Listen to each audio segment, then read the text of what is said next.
Happy পূজা সব্বাইকে। আমাকে কেমন লাগছে অবশ্যই কিন্তু কমেন্ট করে জানিও। এই বছরের দুর্গাপূজা কিন্তু আমি শুরু করে দিলাম কাল থেকেই। তো আমি চলে গেছিলাম টালা প্রত্যয়তে। গিয়ে দেখি ওরে বাবা, সে কি লাইন! এতক্ষণ লাইনে দাঁড়িয়ে ঠাকুর দেখতে হবে ভেবেই তো আমি নাজেহাল হয়ে যাচ্ছিলাম। তারপরে যখন 1.5 ঘন্টা লাইনে দাঁড়ানোর পরে যখন এত সুন্দর ঠাকুর দেখলাম, তখন মনটা তো একেবারে খুশি হয়ে গেল। এইবারে ডালা প্রত্যয়ের থিম ছিল বিহীন।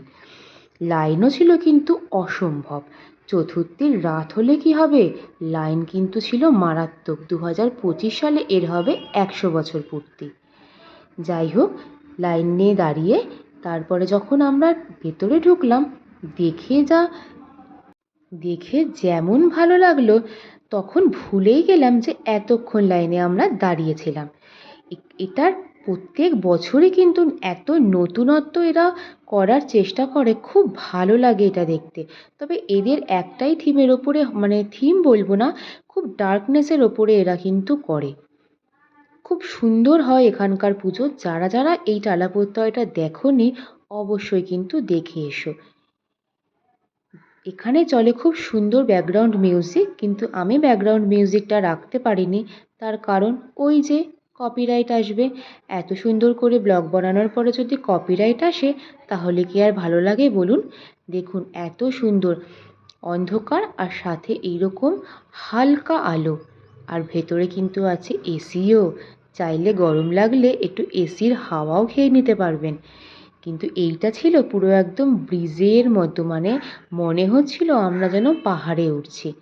খুব সুন্দর, খুবই সুন্দর, এত অপূর্ব। প্রথম ঠাকুরটা যে এত সুন্দর দেখব ভাবতেই পারিনি। দেখো কি সুন্দর না? তোমরাই বলো তাহলে কেমন লাগলো আমার এই ব্লগটা, অবশ্যই কিন্তু জানিও।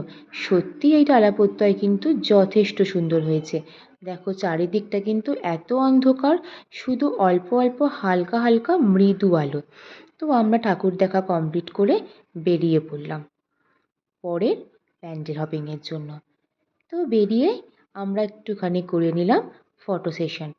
ঠাকুর দেখতে বেরিয়েছি, একটু ফটো সেশন করবো না, তাও কি কখনো হয়? তো আজকে আমি চলে গেছিলাম আমার ফ্যামিলির সাথে। দাদা, বৌদি, ভাইঝি আর এই যে আমার বান্ধবী, তাদের ফটো এইখানে আর নেই, থাকবে অন্য কোনো ব্লগে। তো আবার চলে যাচ্ছি আমরা পরের একটা পুজো দেখতে। ততক্ষণ সবাই তোমরা ভালো থেকো, সুস্থ থেকো, আর খুব ভালো করে পুজোটা এনজয় করো।